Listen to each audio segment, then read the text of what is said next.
Alright, welcome everyone. We're Semblance of Sanity. I'm Caleb. I'm Jacob. And we're here for Vinland Saga, episode 8. Yeah. Okay, so the previous episode was, a bit awesome. A bit amazing. Cool, and also yeah. a day in the life of Askeladd and Thorfinn. Yes. Oh boy. Who just took a walled fort and plundered the whole place. Yep. Gave the slip and the middle finger to the little baron guy with his berserk mouth of and the frog tongue and everything. Yep. And left in style. Oh, in quite style. They even went down a waterfall like it was nothing. Yep. Thorfinn got his head with a helmet. He did indeed. In a quite badass way. The POV shots were awesome. Yep.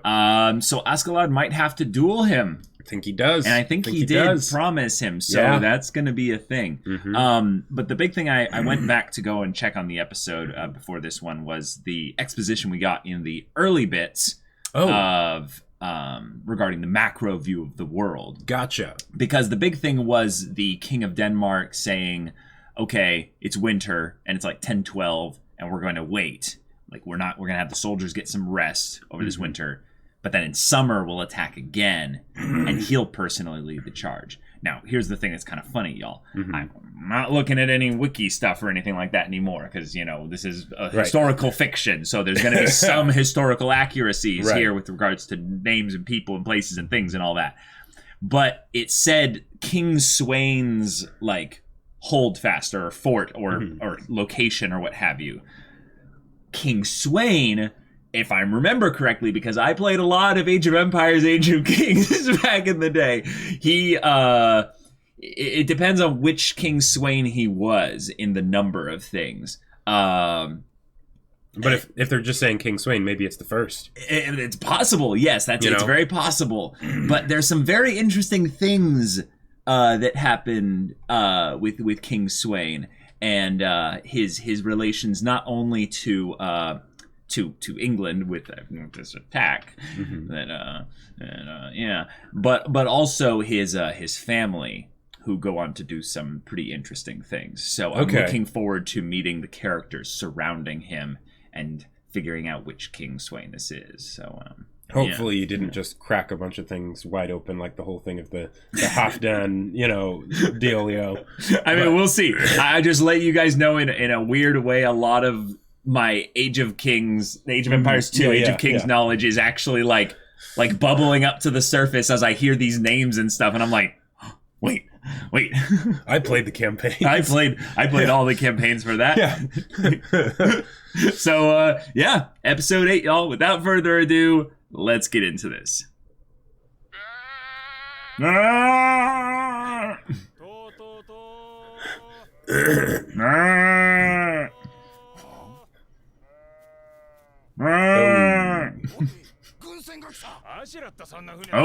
Oh, okay. They know that. They know Askeladd and stuff. Is this their base of operations? I guess.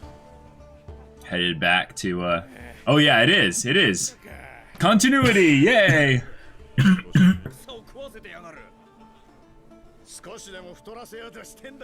Oh, gotcha, because it's so close to winter, they're like...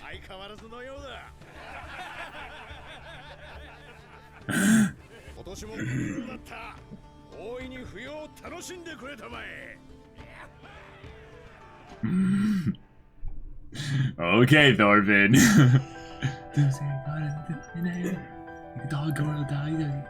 What went wrong? What went wrong? It's too fast for me to sing along with. Yeah, it is. Well, wisdom will lead. What went wrong? What went wrong? Paid my dues. I've sold my soul. Tell me what is left for me. And I've given up everything. Those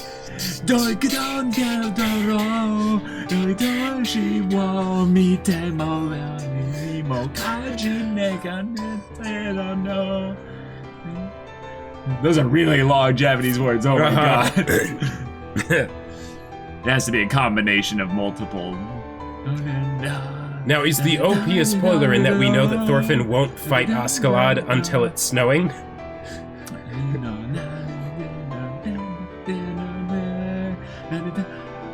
Well, I think what it probably is going to be, Jacob, is that, like, they're going to fight multiple times. Right. Yeah, I hope so.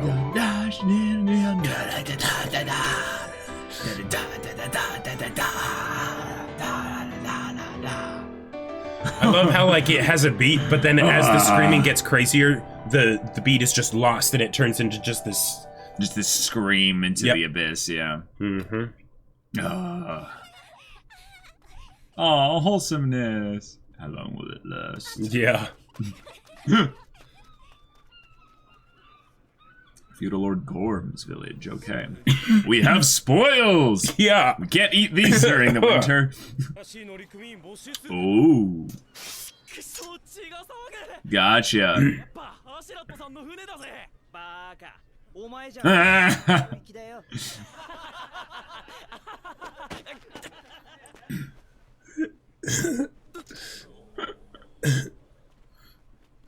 Are you sure you want to sail with Askeladd? Yeah. They're like, holy crap, like... Right, and he was thinking, like, oh, it's a kid, I'll get him to apologize. And then it's like, oh, wait, maybe not. It's like, oh my god. It's the Askeladd harem. Yeah. Look at that wondrous beauty on the left, though. Indeed.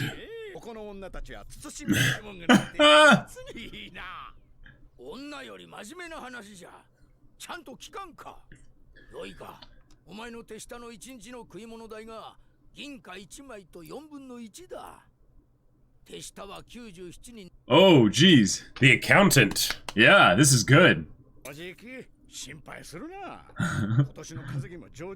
Yeah.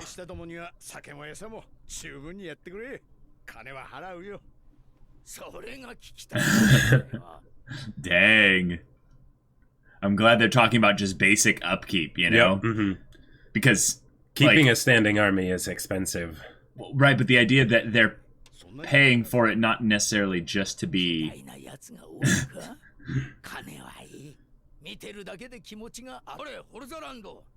Hordaland, okay. Oh. It's just... Oh. Okay.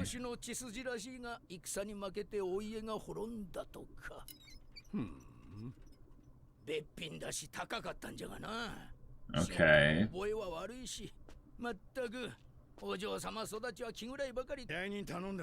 Oh.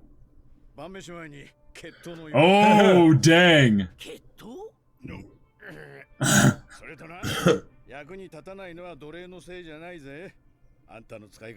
Whoa.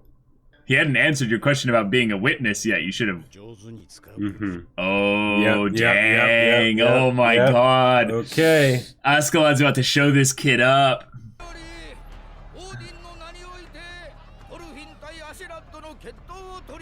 If they're going to preface this by saying, like, it's not to the death, or if it is, you know. Oh, right, so gotcha. It doesn't necessarily have to end with death. Yeah. But that is... It's okay if it does.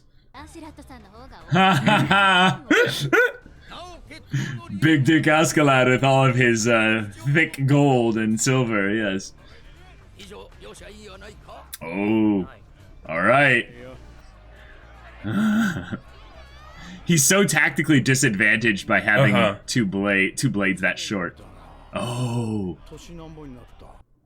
Wow. He's asking questions to like unsettle him. Yeah, make it seem like he cares, or get him to maybe Whoa.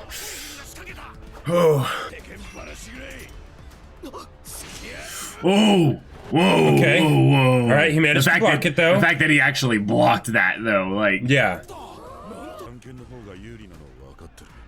So he engages really quick and then gets out. Yep. And then gets out like disengage, bonus action, let's go. Swashbuckler, woohoo!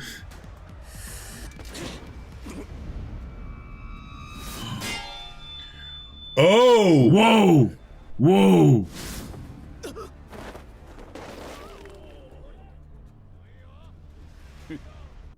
Oh, in a grapple, he knows he would still lose. Right. So that disarm did nothing. Oh. What? Oh. Oh.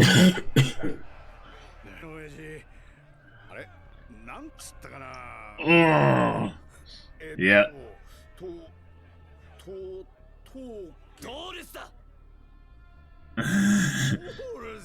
You got him to talk. Wow. Yeah. Oh. And then he says his name wrong, you Yeah. know. Oh. It's like the other people around don't exist at this moment, you know. Yeah.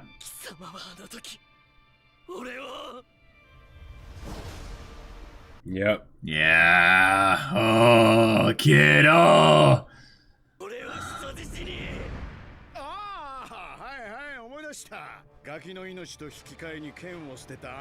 Oh. Ah, Yep, crap, and he now- lost the duel. Yeah. Yep. Yeah. Oh, but this is badass, though. Yep. Yep. Oh. Oh. Yep. He could break his arm. He could kill him. He could do whatever. He could do whatever he wants. Yeah. Oh, there we go. I think he just dislocated it, though. Yep. Yeah. But if he broke it... This feels a lot like Berserk. Yeah. Well, but his other arm's still good. And there's a dagger nearby. Is he gonna make the same mistake? Oh, no, okay. Oh.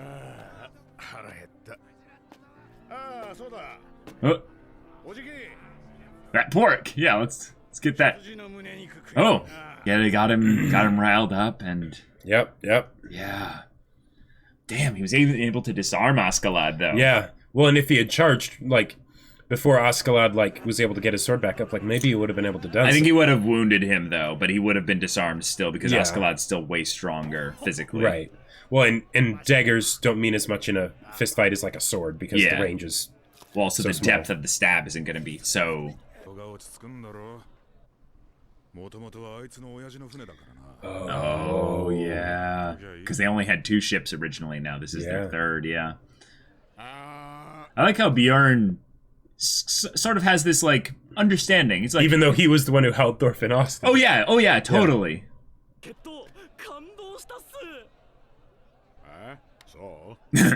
Like, what?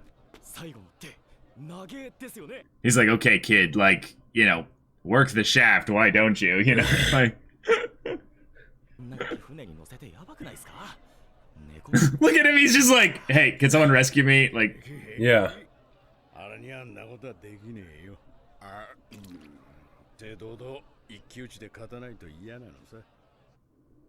No. Oh, that's such a good shot. He remembers very clearly. Oh, yeah.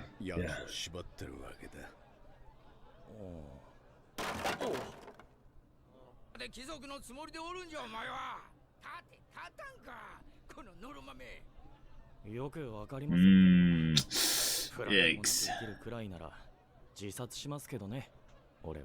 He's like, well, you're stupid. Jesus.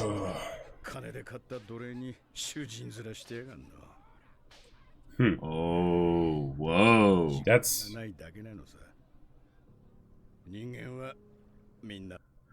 Oh, nice. Okay. Yeah, the blind leading the blind, but then how everyone is basically surrenders themselves, their will over to something that they believe to be greater than themselves, even though it's really not. Yeah. Yeah. And therefore, they're a master of nothing, you know. Oh, that's cruel. Come on, show. We're literally having Mufasa, like, remember who you are. Yep. Oh.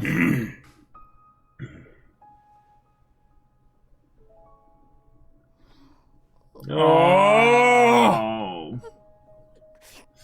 That's... Wait. With the snow and everything. Yeah.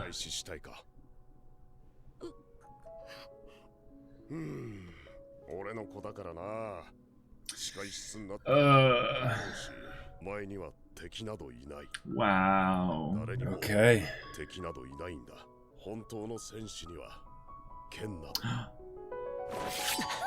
Yeah, I like saw that coming immediately. Yep. She was sent out here to give him food, yeah. Yeah. Wow. That's some good food. Yeah, it looks really good for... Mm-hmm.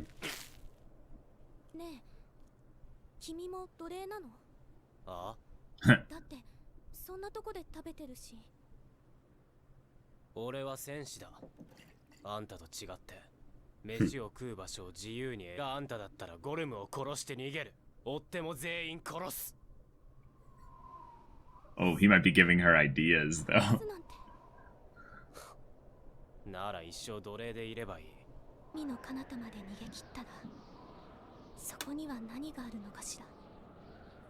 Vinland. Right, but the idea that if her family's all dead... Yeah. Ooh. Yeah, this place people is at are least still stable, you know. Well, I don't even think she's thinking about that. It's just the struggle to go and be free, but end up in a place that's still so similar. Mm-hmm. Yeah, what Leif told you.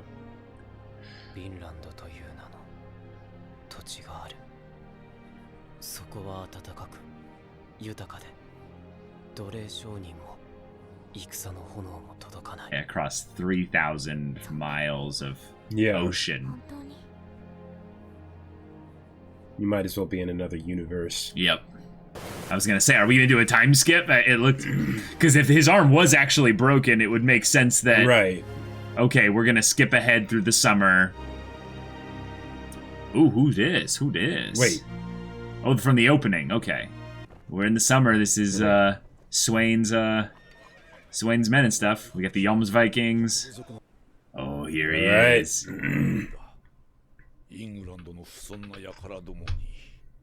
Oh. Okay. All right. Yeah. Oh, he's old. Yeah. Oh, Canute? Oh. Oh, dang. Holy crap.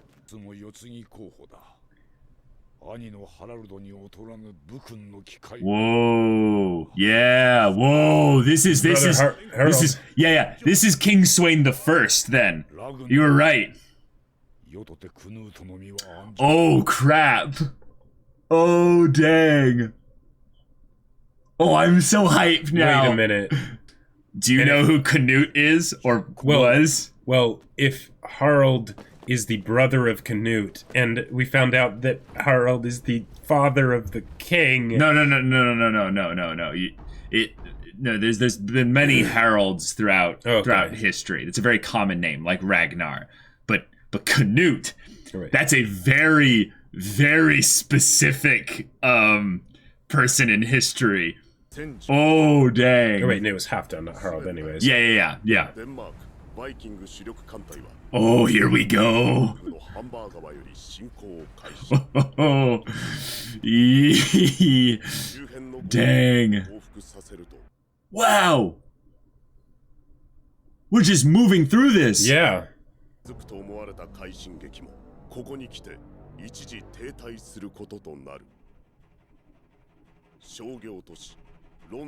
Oh, the merchant my town God. of London.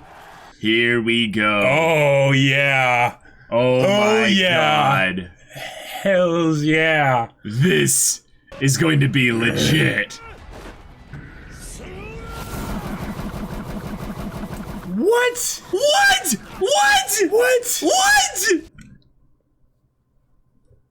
Okay, oh Achilles. My God. What?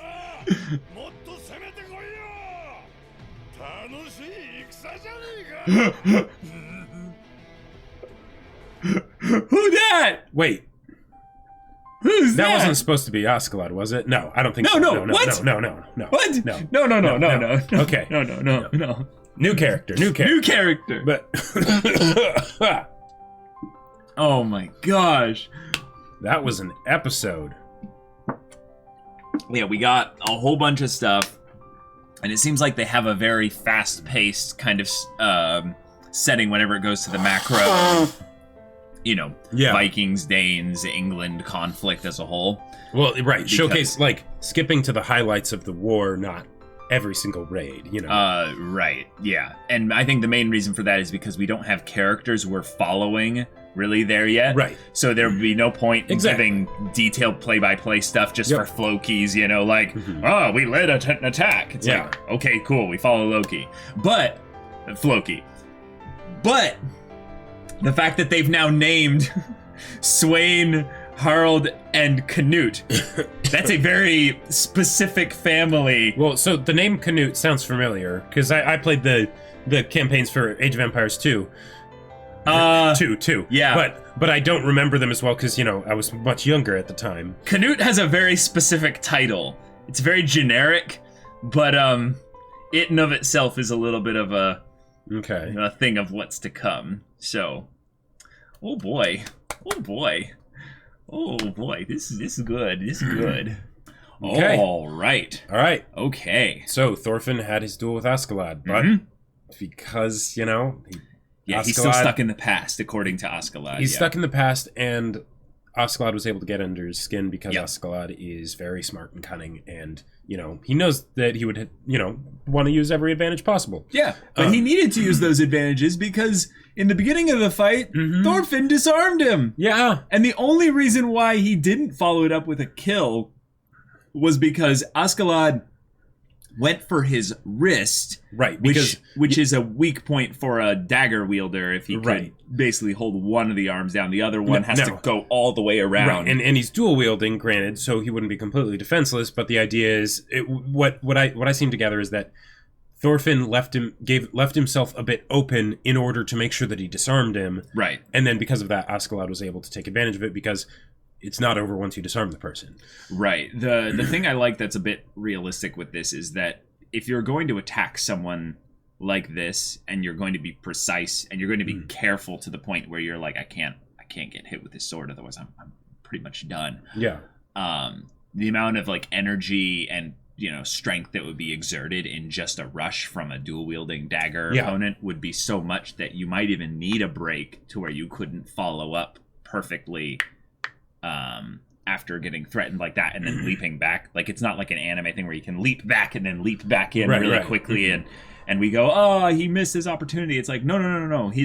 His everything is firing on all cylinders right now, and that takes a lot of, you know, effort and strength and what have you, and a lot of effort to not die. When, and, you know. And that when, with daggers, you know, it's much easier for someone with their fists to go up against someone with their daggers than, you know, someone with their fists to go up against someone with a long sword or because a pike, of the reach. Or, you know, the reach. Yeah. You know, so the advantage that he would normally have of being up close and personal and being able to maneuver better, he doesn't really have that anymore. Yeah.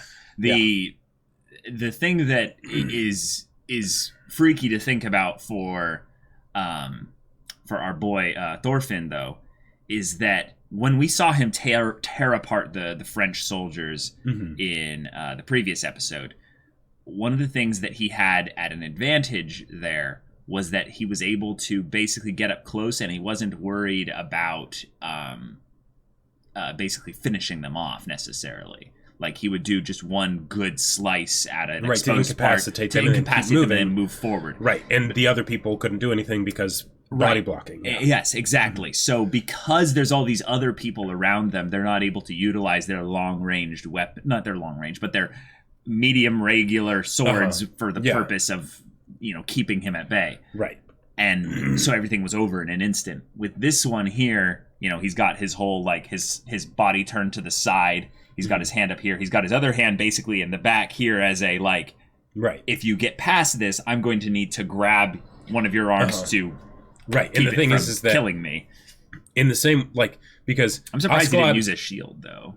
I think maybe it's a bit too clunky. I don't know. Maybe Askeladd doesn't use a shield. I think it would be a bit too clunky. And the thing is that when he's up against someone that uses daggers, he wants as much maneuverability as possible. Because if someone gets close enough, daggers, they could probably maneuver around the shield, you know? Whereas Just like a shield is yeah, but maybe that's the thing. Vikings don't have actually that great of shields at this point. Sure, because they can still get like, you know, damaged and broken up and things like that. But what I think it might also be is that Askeladd was basically dual wielding too. Ah, right. In that Thorfinn has his 2 daggers, right? And that's great, right? If you block with one, you can attack with the other. All that sort of stuff. It's the great, follow through. Right? Even if he grabs his arm, he can still attack him with the other one. Yep. But if he has one hand free and he manages to grab Thorfinn's wrist, he can cut his arm basically, off, right? Yeah. You know, because Thorfinn, if his mobility is reduced, right, he loses. He's dead. He loses. He's so dead. Because swords are better than daggers, right? Like there's cutting power, there's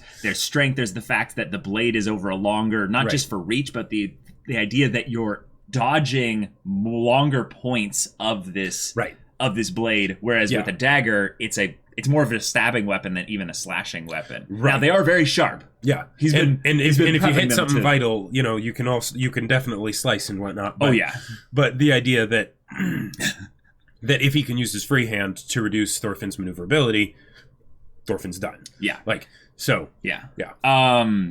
We got our duel. I am actually impressed with Askeladd to maneuver this whole situation for his gain. Yeah, with the conversation. With the conversation. Like so when he talks with Gorm, the Uncle Gorm, the guy who's basically their manager, if you will, the guy that they pay a lot of money to make sure that they get food and supplies so they can they can shelter 100 men through winter. That's a lot. That's a lot of food. And I'm so glad they went over the economics base of that, because in wartime, you know, cost of pork goes up. Oh yeah. It's tricky, and you're not just getting this stuff necessarily from the land that you're on. You might have to have it like shipped over there over the course of like a month or two prior. Right. Yeah. You know, those sheep that they raised there and had them grazing and stuff. They're like, we have to like keep these things good and healthy. So there's people that stay behind, and their job is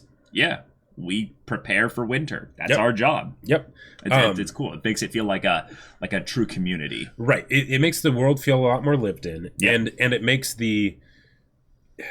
weirdly enough, it makes the war feel more consequential. Yes. Because like there's the whole idea of showing the cost of war, right? In you know, people dying and whatnot, right? Lots of people and innocent people, right? That don't necessarily have anything to do with it, right?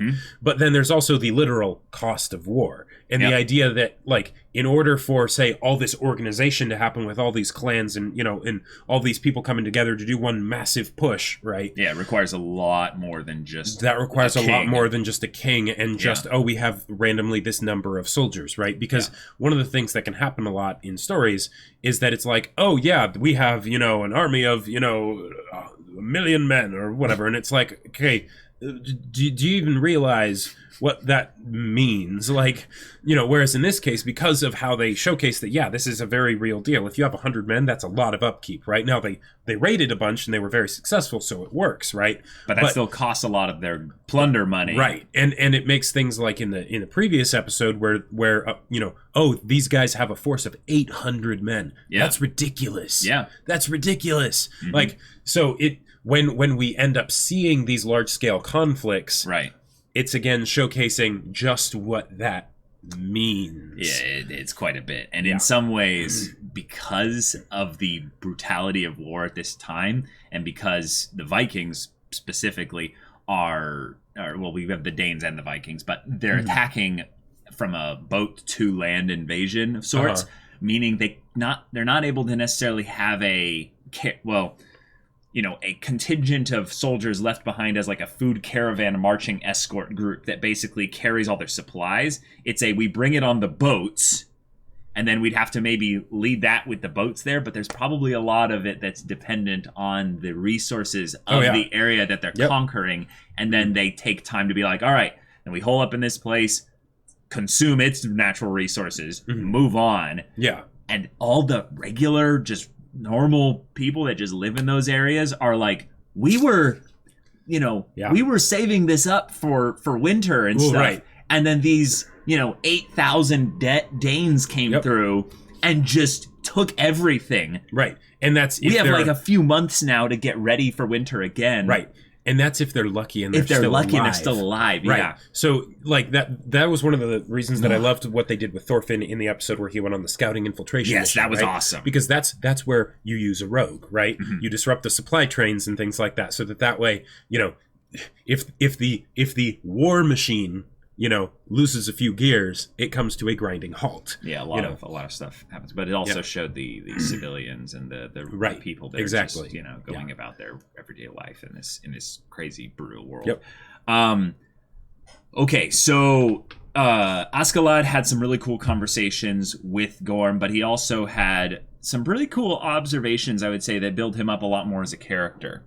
Now, his stuff that he was bringing up with the guy trying to be like, hey, let me join your group, basically. But Yep.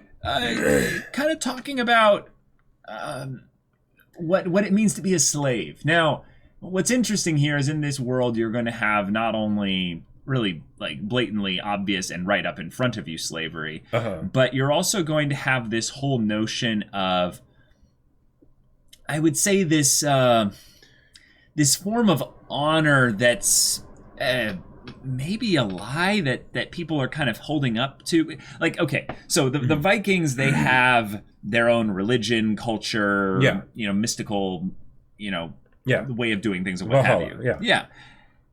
And Askeladd seems to be the realist, you know? Right. He's the one that's the more like pragmatic. the more pragmatic one who is intelligent, cunning, you know, talks first, but he's the bandit leader of a bunch of ruthless, you know, mercenaries. Right. So I like that he seems to have this respect for those that have honor when it's shown to be something so grand, like with what Thor's had, you know.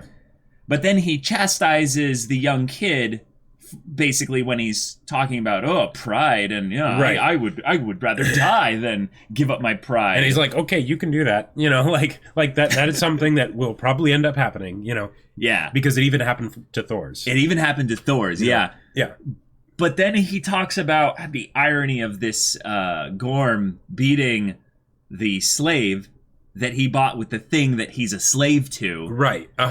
And maybe right. he's being a little bit, you know, reflective and thinking about the things he's potentially a slave to, or he's just remarking on the insanity of people trying to say that they're not a slave. Right. Yeah. I think that was more commenting, one, kind of to the audience, but also to this kid, and basically saying like, oh, so you think there's going to come a point where you're not slave to something, because I think in the case of Askeladd is that, and this is kind of maybe what his point is with, you know, commenting on life in general and stuff, in that you have to choose what you're going to be subservient to, right? Sure. You know, and in that some sense, people are forced to, they don't have a choice, right? Some people don't have a choice, right?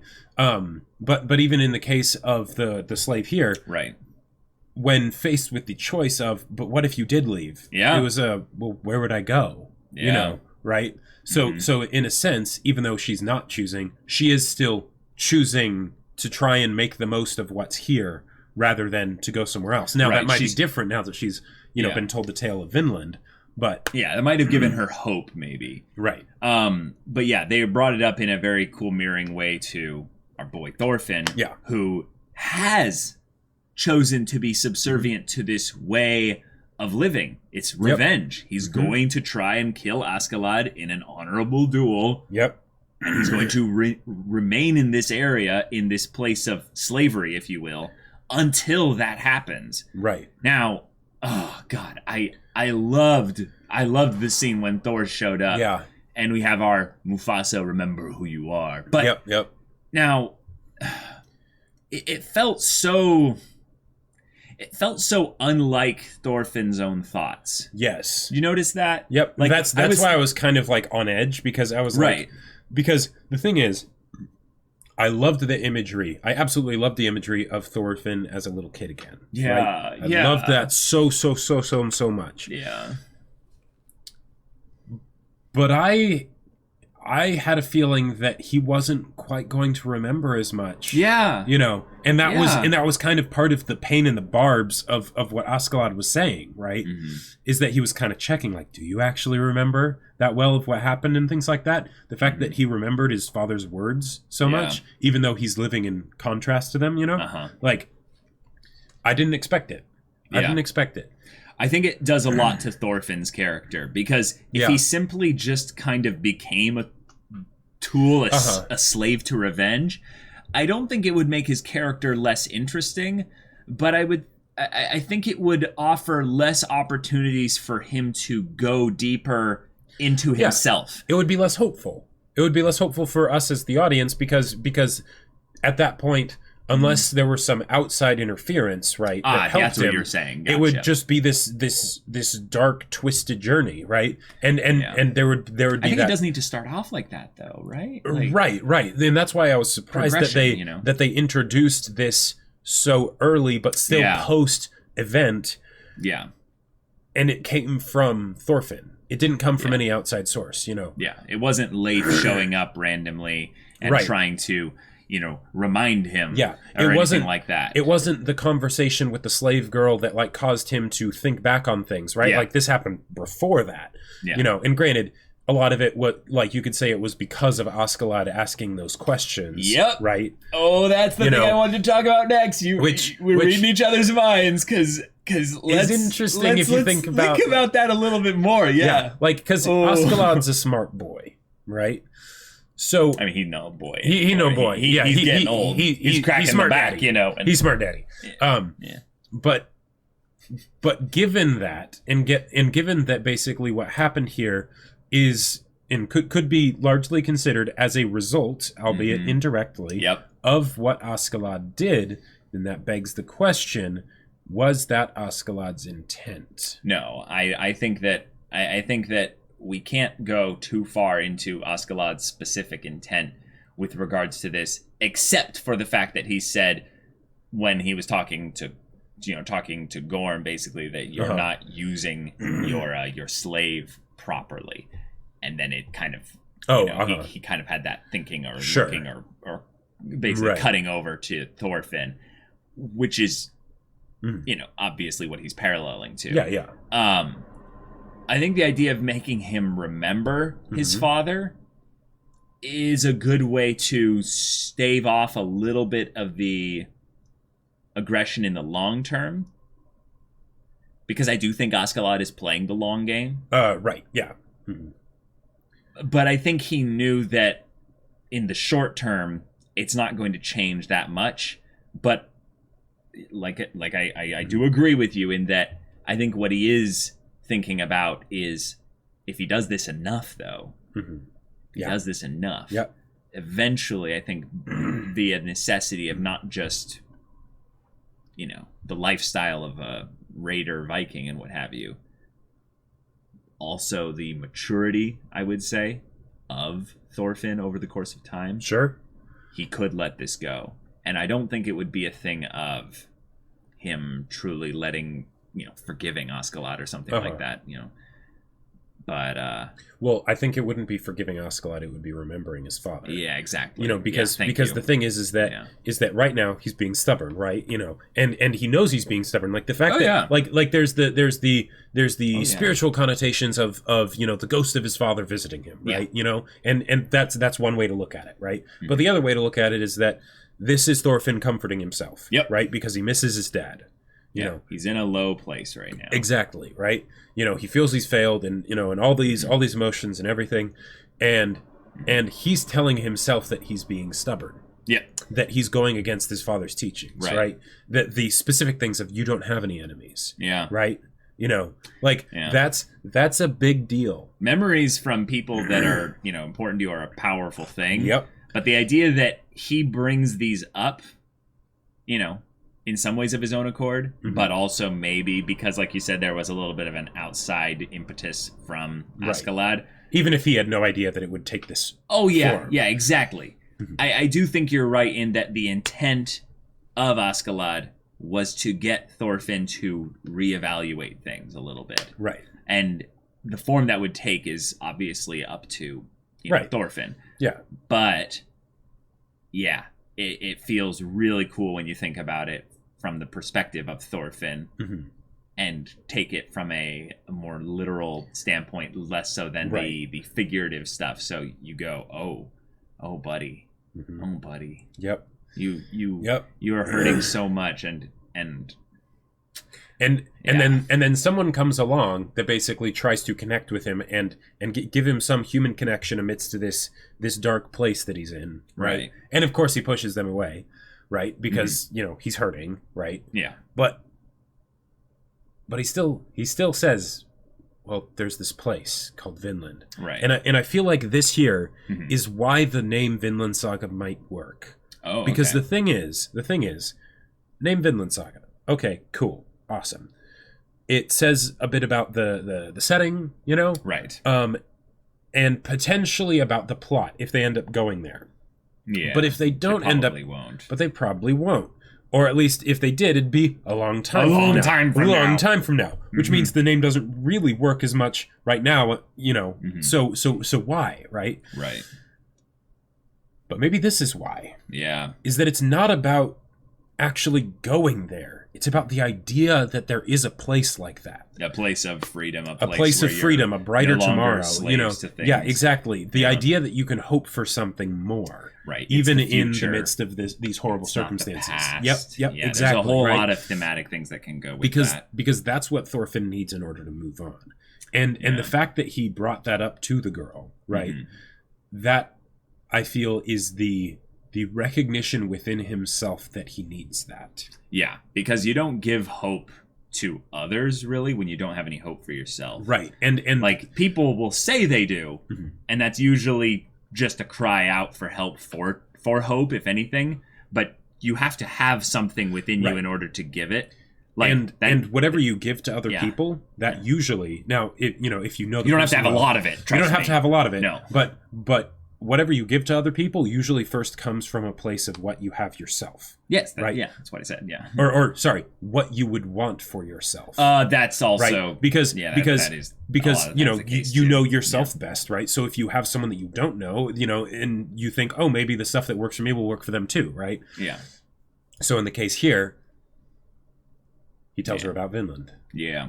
Which I think is just awesome. Yeah. I love that she kind of doesn't really take what he has to say though, because she probably draws a lot of separations between her and him in her head regarding not just the situations that they're in, but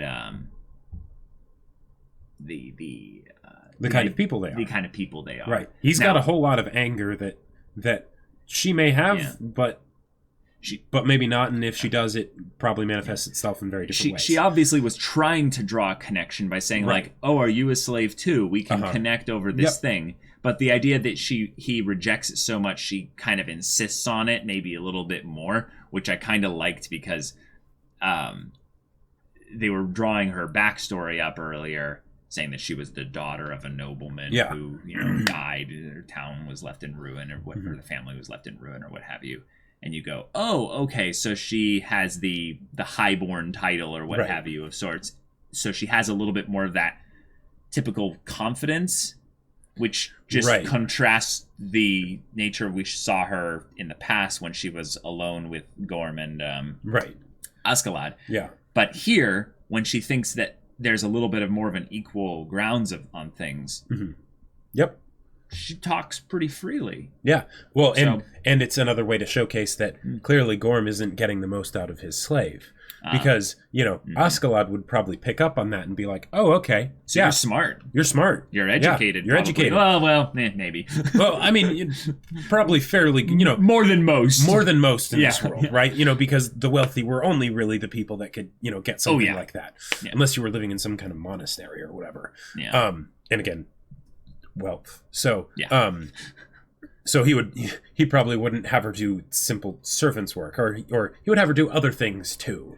Well, I didn't mean that, but I mean that's probably something that happens. As well, yeah. Like one of the first things Gorm did mention is that she's pretty, so she was expensive, right? Yeah.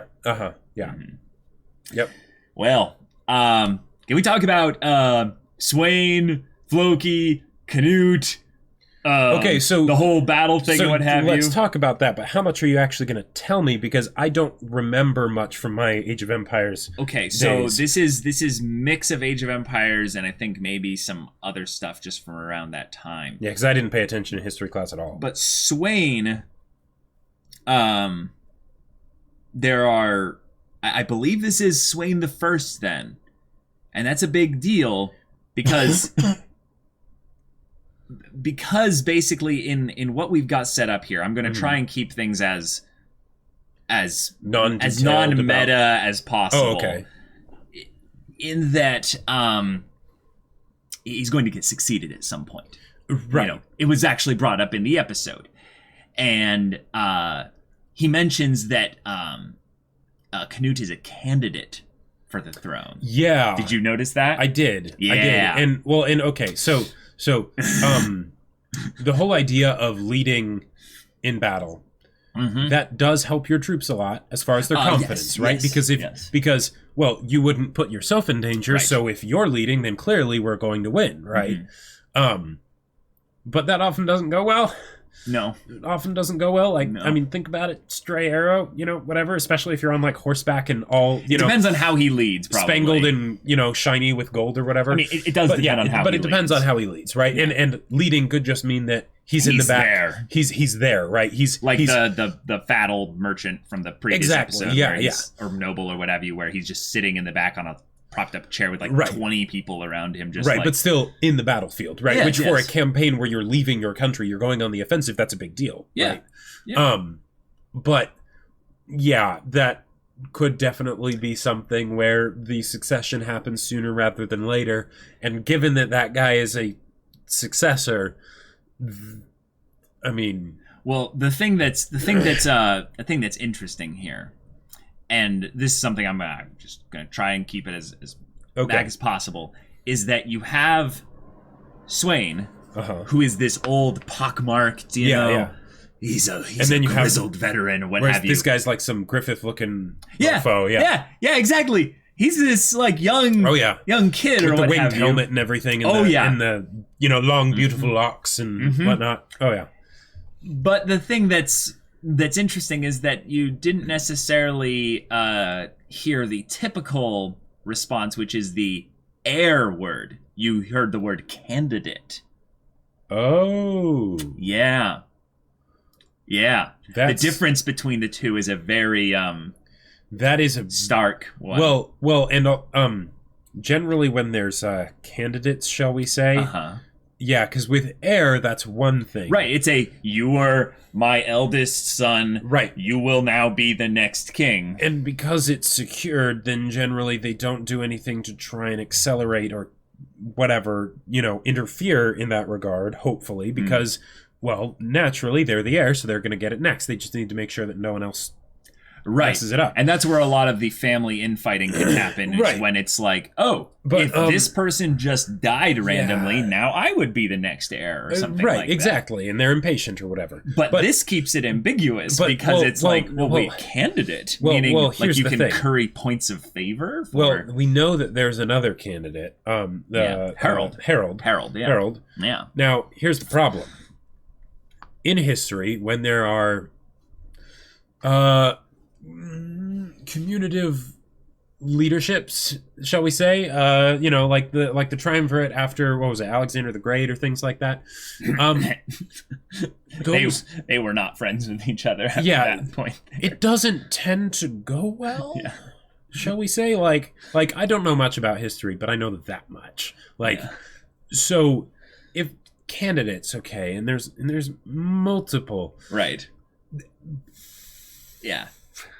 If King Swain were to die in the middle of a war campaign, and someone else were to take charge and properly, or two people at minimum had to decide or had to figure out whose candidacy was more valid. Oh yeah. Oh yeah. Oh no. Yeah, like what happens if both candidates are there leading their own sections of forces or something, and then he got hit by a stray arrow. Was that from us or them? Who knows? He's dead now. we got to figure this out. We got to figure this out. In some in ways, the middle of a war campaign. You almost might say that he has less likelihood of being betrayed because then they'd be in a war camp and they wouldn't want to divide themselves when they're still an enemy, right?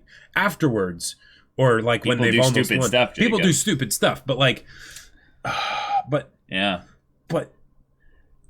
So I just say like things are gonna get interesting. Things are gonna get interesting. And that is actually a good point. Like. In this time of history, just having like basic battle tactic awareness put you leagues above everyone else. Like so very few. Yeah. Like I mean they definitely had battle tactics, Jacob. Right. The Romans were like 500 years ago. Or 1,000 years ago, closer about 800 years ago. But the Romans almost power. Undisputably kicked ass because they had that stuff. Yes. Right? The Romans were gods of war in terms of battle tactics. And most of that was probably lost over the course of time to the Dark Ages. Exactly, and because these guys aren't organized or anything, like that's the reason why in the Viking show, what's his face was such an interesting character, right? So there's going to be some cool stuff going on in that. Yeah. They introduced a character who threw a battle axe. Yeah. Like that was some like anime. That was some Achilles Troy stuff where it's like, let's take this thing, throw it. Excuse me, Hercules. Like, calm down. What? So the thing that seemed a bit odd though is that looked like that person wasn't a Viking, though. Right. That person looked like they were on the wall. Right. With the English. But so this is an English character now? I don't know. Like I'm going through like all the Age of Empires like heroes and being like, which one had an axe?